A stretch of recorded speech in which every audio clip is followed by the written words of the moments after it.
here to present to you three things. One, the compliance of ministerial policy statements with gender and equity requirements for the financial year 2020-2021. The compliance of local government budget framework papers with gender and equity requirements 2020-2021. But we're also here to present to you a budget outturn for gender equality and women empowerment in Uganda 2018-2019. This report is about the different commitments that ministries, departments and agencies make in their budgets and plans, but we track to see whether they exactly do what they put in their plans, not to just get marks, but we track and see whether what they commit is what they do on the ground. So we do some tracking and then we come up with a status report. As you might be aware, pursuant to Section 14 and 15 of the Equal Opportunities Commission Act 2007 and Section 96AB and Section 13, 15G, 1 and 2, we are here to present to you the assessment that we made for 148 ministerial policy statements. And this time we made 100% assessments. These plans and budgets commence as the NDP3 is coming in. And we are very sure that they will address the needs and interests of the vulnerable people. But as you might be aware, Right Honourable Speaker, we are affected by the pandemic, the different floods, and some invasion of the locusts. And we think and we believe that ministries, departments and agencies will be able to accrue to this situation and we plan accordingly. These situations have negatively affected our healthcare system, the social life, and it has resulted into economic depression at all levels. The vulnerable are at the center of this. But during our assessment, we have realized that the different ministries, departments and agencies are still online and they have planned accordingly. Out of the 148 MDAs, 141 met the requirements and 8 of them did not. But with your intervention, Right Honourable Speaker, the Clerk to Parliament wrote to us that you had demanded that they appear before Parliament and they explained why their plans and budgets were not compliant to the G&E requirements. Later we got a communication from the Budget Committee that they interfaced with them and then we reassessed. So we got 148 MDAs compliant. Right Honourable Speaker, we've seen that 114 MDAs have registered improvement and 35 are still fairly performing, but with the different interventions that the Equal Opportunities Commission is doing, plus other agencies, we expect that they will have some improvement. Right Honourable Speaker, as you might be aware, Parliament of Uganda sitting on the 24th of April 2020 passed the Appropriation Bill 2020, approving the 45.5 trillion budget for the financial year 2020-2021. Against the 45.5 trillion, we have seen 8.2 being allocated towards the interventions that address gender and equity responsive interventions. And this translates into an 18.6% budget share. It is still low, but we see some improvement from the previous years. And at this moment, we want to thank you so much for all the interventions, because we wouldn't even have this if Parliament had not intervened to see that the MDAs do accrue to these different suggestions that we make and recommendations. Right Honourable Speaker, we've seen different commitments under different ministries, departments and agencies, and these ones answer to the needs and interests of the vulnerable people. Under the 2020-2021 budget. Under the education sector, we have seen loans for 8,497 students. And these are going to be given for diploma programs and undergraduates. But the Equal Opportunities Commission will go further into this to find out who are these students and where are they from. because last year when we were presenting to you, we discovered that the East was not accessing these student loans. Persons with disabilities were also not accessing. So this time we will monitor to see who are these students, where do they come from, because we want persons with disabilities, ethnic minorities, far-to-reach areas, islands, students from those areas to access these student loans. We've also seen different vocational trainings in different centers of excellency being put in place, and these are specifically for the youth. We've also seen construction of maternity units, 82 selected health facilities, and these do answer to the different problems that we had highlighted last year. But also the health sector has committed to recruit a total of 1,100 health workers. But still the Equal Opportunities Commission would like to know how many men are here, how many women, how many persons with disabilities, and how many ethnic minorities are involved in these health workers.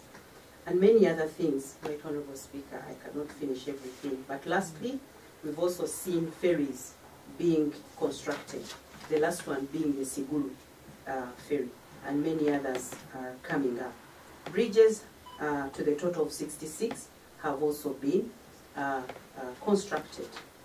With the different commitments that we've seen that the ministries, departments and agencies are doing, we are very certain that the vulnerable people will access some of these issues. But we've also seen one interesting one, Right Honourable Speaker. I think you've heard in our country many boats capsizing, and we do not have any rescues. But this time, they are going to purchase equipment at the tune of 29.6 billion, and these will be to rescue water accidents.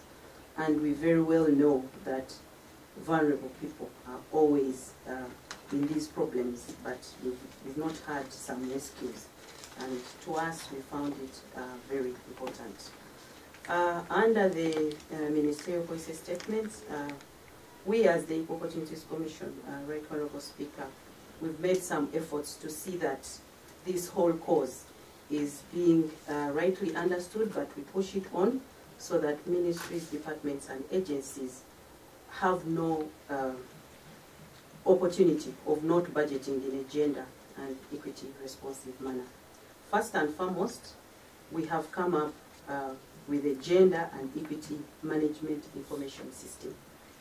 All our assessments now are online, and we are going to request you, Right Honourable Speaker, today to launch that online system, such that when we are assessing, ministries, departments and agencies can get online and they see what are we assessing, how are we assessing, how are they getting these marks, what are our recommendations, just online without even coming to the Equal Opportunities Commission.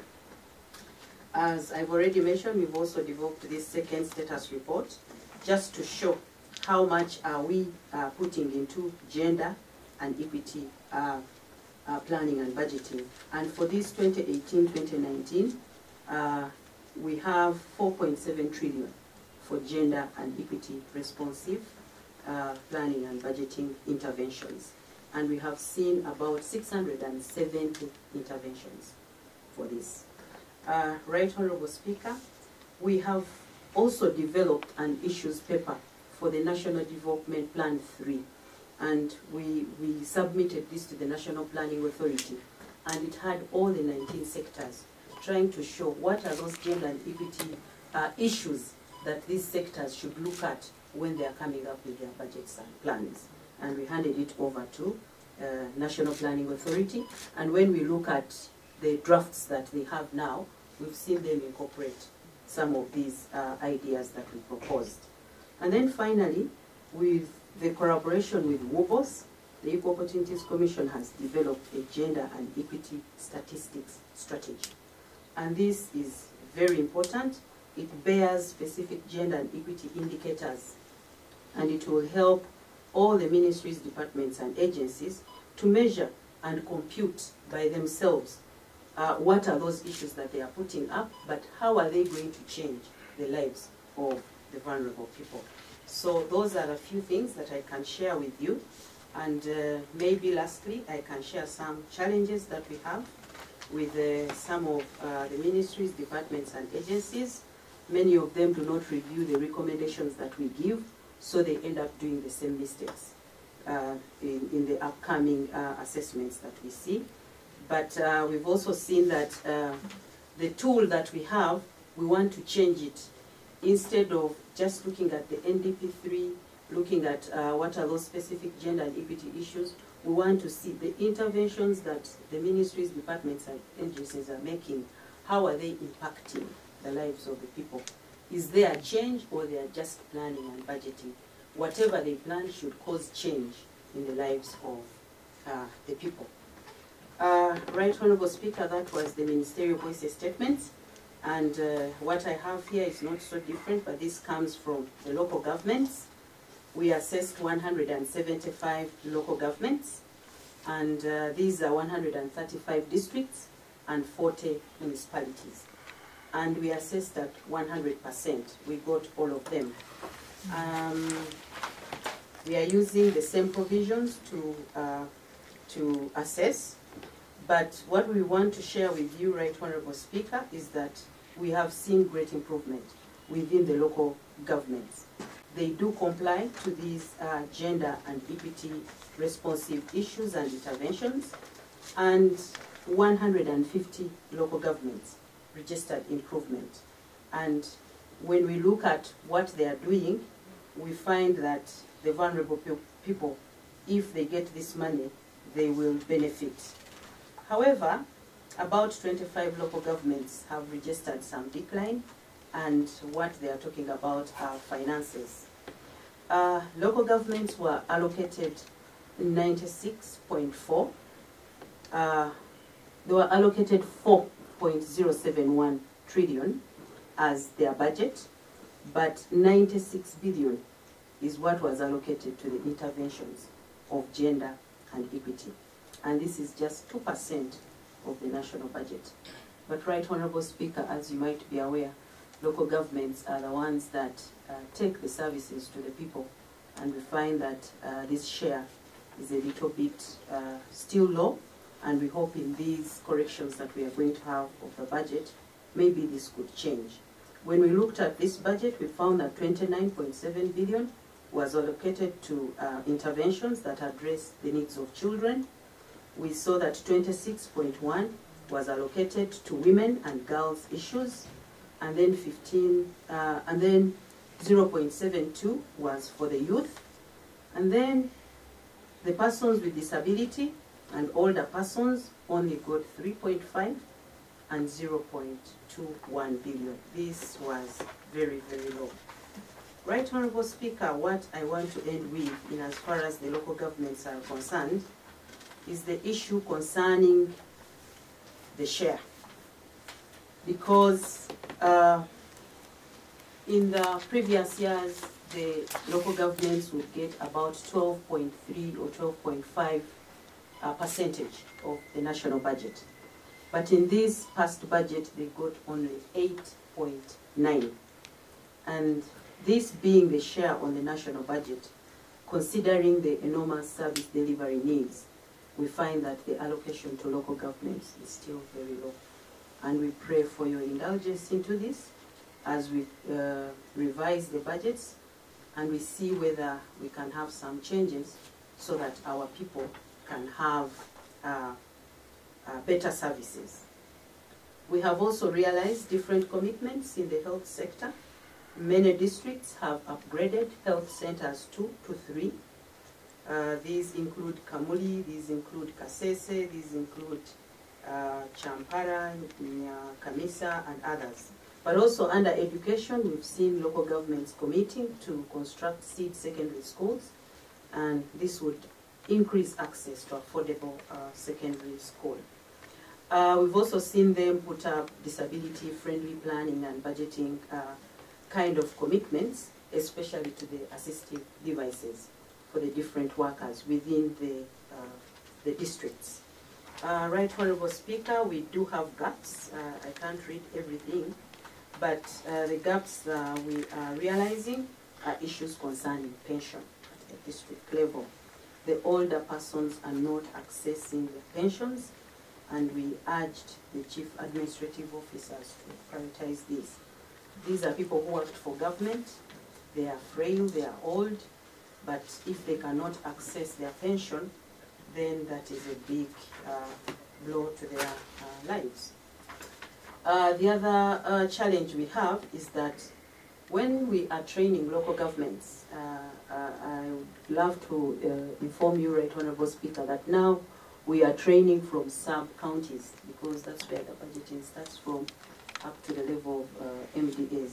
But they send for us staff who are not technical, such that at the time of budgeting, some districts struggle because the kind of people they send us to train are not the right people. But for the other districts, they send the right people, and we find that we are doing our best to build their capacity, and this will help us very much to see that their plans and budgets are compliant. Officer here, she's called Irene, just to take you through how are these MDAs, or how can they access their information.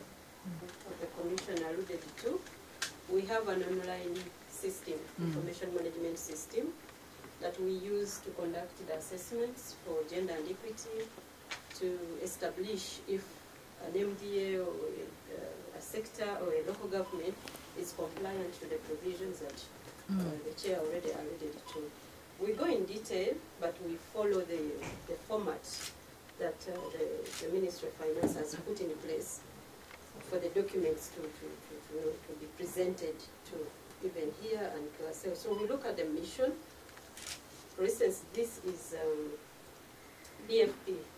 We look at the vote mission, we look at the strategic objectives, and establish if these objectives, if any one of them addresses the specific needs of the vulnerable, the women, the girls, the people in hard-to-reach areas. Even if the objectives of the sector are 7, we establish if out of the 7, 1 or 2 is specifically addressing a peculiar need for the vulnerable, and we score accordingly. We also look at past performance, because in a way we need to track if what they committed has been implemented through the year. So we look at the previous quarters, and then we also look at the reflection for the medium term. This is over the 5 years. So this remains standard for over the period of the NDP.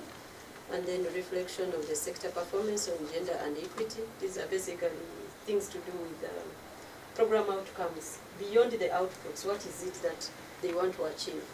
And then look at the physical plans for the issuing year, and then the financial allocation. As you saw the chair, you look out for the commitment, but the real commitment is in the finances. If the finances are not attached, then it becomes less of a commitment. And then we look at the challenges and solutions to addressing gender and equity. If an entity or a BFP or local government is aware of its challenges, of why they are unable to address gender and equity, for instance, if we're in Sebei and they are talking about a cultural issue, maybe around genital mutilation for the girls, and they say, well, we are doing this, but there's still cultural rigidities. We know then the district is aware, and subsequently we look at what solutions are they proposing. You find them looking at maybe partners or employing government to legislate more, to make sure that the issue is addressed. So we look at that. If the agency states a challenge and the solution at the same time, then they score the maximum. So that's how we look at it. But specifically, for instance, this is, it was made for this. We looked at the Parliamentary Commission as a sector. You also know that within the sector we only have one MDA, which is the Parliamentary Commission. So it scored 70% overall. But beyond that, like the chair indicated, we put things that have to do with the sector learning on how they should improve the future, but also look at where they did very well and they sustain. For instance, the key interventions that we needed to highlight to the Parliamentary Commission were that it included regional conferences, hosted parliamentary the Parliament under the theme of advancing youth participation and leadership in Africa, and that was a positive. It was a past intervention, but we highlighted that it requires synergies from the regional governments and Parliament to talk about unemployment. However, within there, we also looked at the key intervention. For instance, the Parliamentary Commission committed 2.89 billion shillings on D&E interventions, particularly to improve participation of the public in the legislative processes through use of ICTs. To us, in terms of gender and equity, that's a key, because then you reach out to very many beyond Kampala. Now, the emerging issue out of the assessment that we have done for any entity, including this, is that, for instance, one of the emerging issues under the Parliamentary Commission is that the vote only makes calls to the public through newspaper supplement, which approach only serves communities or to communicate to the elite and those within the vicinity of Parliament. There is therefore need for more avenues for stakeholder engagements during the legislative drafting, such as community outreaches. They are done, but they are not sufficient. So that becomes an emerging issue, and therefore recommendation from the Equal Opportunities Commission. They could just show you one page for Kabuli district. We singled out that because while we were in Kabuli, we had that you've done a lot, and we could actually see tangibly what you have done. So we appreciate all your efforts there, and let her just show you how greatly they have improved because of your efforts. Yeah. So for the local government, Kabuli district performed at 67.4%, which was a good performance, and this is how they scored. When it came to NDP3, remember NDP3 is still new.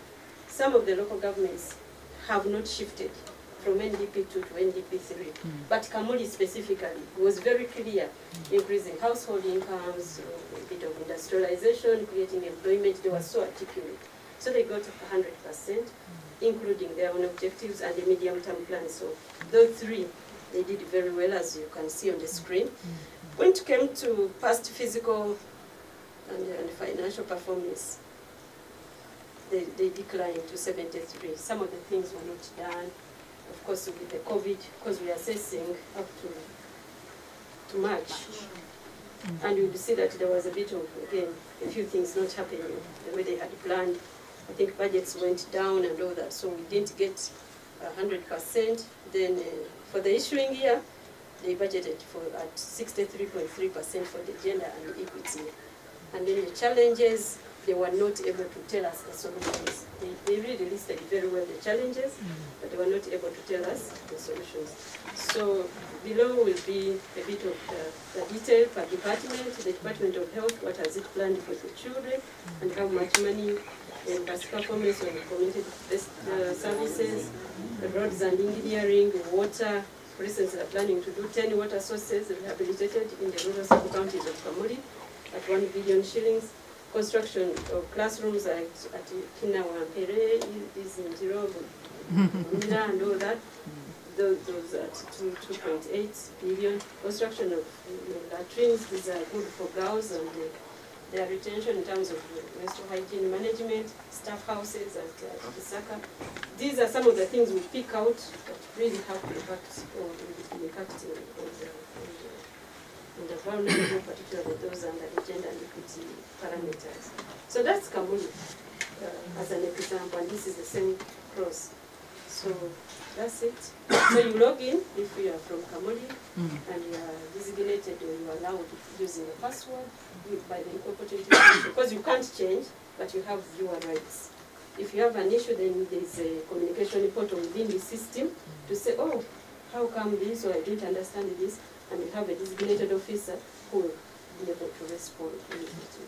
So it's a worthwhile investment. This was all sponsored by the EU, and we'll keep upgrading. But we are very, very happy that when they were coming in with this sponsorship, they made mention of your name to say that when you introduce these issues of gender and equity to them, and they asked you which specific MTA they should go to. You mentioned Equal Opportunities Commission, I'm happy to say that we've not ashamed you. Finally, we are going to be part of the revision of the budget. In as far as the COVID issues are concerned, we have already been invited, and still we shall stick on the issues of gender and equity, but within the situation as is, so that ministries, departments, and agencies don't run away from what they are supposed to do, and they just give reasoning. You know, with COVID, we can't do this. Still, we want to follow up and see that the vulnerable are not left behind. Finally, Right Honourable Speaker, we were very happy as the Equal Opportunities Commission when you made mention of our institution in the nation's address. I got a lot of applause, and we thank you so much because of the interventions you've made with Parliament. I so submit. I think I'm really happy because the Equal Opportunities Commission was the last commission in the Constitution to be established, but I can see that you hit the ground running, and I'm happy that you are carrying out serious oversight. I believe this will help us improve services in this country. But let me start with our accessibility by the public. I've not yet assessed our Bunge application. In January, we launched the Bunge application, where the public is supposed to comment on bills, on issues that are in Parliament. I think I'll need to get an assessment how it is working from ICT department. I'm really still unhappy about the Parliament radio, because up to now we have not been able to get a frequency. And yet we have been told that there are institutions which are holding frequencies which they are not using. And I asked the Auditor General to carry out an audit of the frequencies in the country. He has not yet given me a report. But I think that if we had our own radio, we would reach more people in their languages. So that's an area which is not working well so far. Now, I was rather intrigued when you said that some agencies do not send the right people for training. Why do you allow them to attend? You just tell them you don't belong here. Otherwise, you're wasting resources, wasting your training. And I think it should be strict. Don't accept them because they have come from Kamuli. If they're not the right people, check them out. So I hope that you can do that so that they bring themselves to order.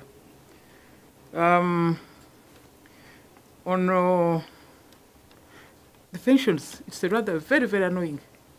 I think almost every week I write letters for pensioners, not even from Kamuli. They're writing to me from Budaka, they're writing to me from which district. Oh, you know, we treat our elders with disdain. You know, the young people don't care about what work the old people did. They see them as batawanya. It's a matter of fear of grave concern that we don't treat our elders well. So I hope that you can put pressure on the Minister of Public Service. And then I think the other difficulty is that they're decentralized. Yeah. So a lot of the work is done from the districts. But even there, you find that the administrators are not ready to support the old people. So it's an area of discomfort. Now, on gender issues, I want to commend the Uganda Police Force.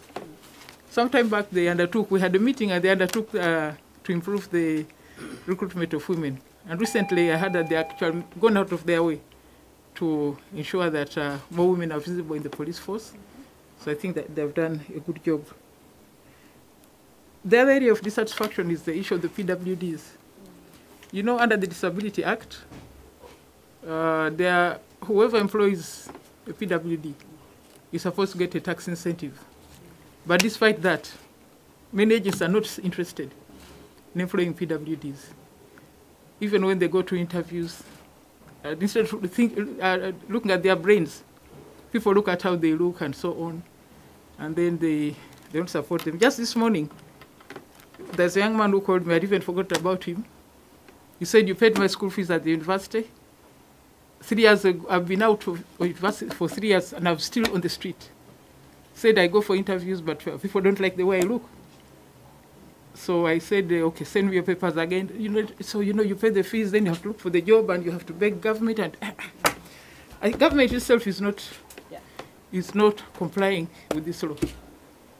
And I think you need to take on the Ministry of Public Service on this issue, the Public Service Commission. Yes, yes. Because we are spending some money educating these people, and then they end up on the street. And you also need to take more interest in the quota at the Higher Education Financing Scheme. There's a provision there for PWDs, but I don't know how much of it is actually being utilized.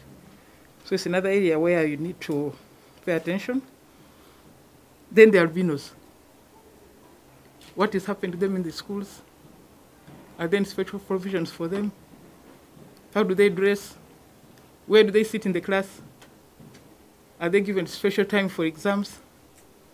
All these things I think you need to address with the Ministry of Education to see that they are actually able to access education. The loans, we tried last financial year to ensure that if 5 billion more shillings was given, they would be able to sponsor all the young people who had qualified to join university. But we failed. We tried hard as Parliament, but the ministry said they can do just 5 billion. Five. So you can see our priorities also. Because there are things to spend on. I think if we just took a bit of that money and put it on the Higher Education Financing Scheme, that would help. But also there is a long-standing resolution that the government sponsorship at the universities should all be handed over to the Higher Education Financing Scheme. Because we find that the children of the rich who qualify automatically to go to university are paid for by the government. Then the children of the poor are the ones who take the loans. But they're also the ones who miss out because of the numbers. So if you could help and put pressure on the government to change, because there are no resolution of this House. I think it's about 5 or 10 years old. We have each year, each financial have said, please put that money, convert it all to loans for all the students. So that would also, I think, help us in giving our children opportunities to study. Then we come to the issue of the boats. The other day in the State of the Nation, I informed the government that I think they really need to review the laws relating to the maritime laws. You have a ferry law of 1904, a vessel law of 1903, etc., etc. Then, of course, now we have this constant battle between the UPDF and the people on what is the size of a boat. 28, 26, you know. All those things are things that we need to be addressed in a new law, and I hope that it can be done. So please continue speaking about them. I think we still have the poor performance economically of Karamoja, Vukedi, and the Eastern districts. I think we still need to continue talking about it to see that something is done to improve their performance and their welfare. And as you are discussing the interventions, our people in the islands, some islands have broken away, they have moved away. I'm told there's one which is neither in Kenya nor in Uganda. So our people just stay in the middle. So it has also affected transport, it has affected their economic activities. So all those things need to be taken into account. Otherwise, I think I'm happy about the work you're doing. I feel vindicated. It took us 11 years to get the gender and equity certificate put in the law. It took 11 years, you can imagine. But I can see that we are making progress. So congratulations.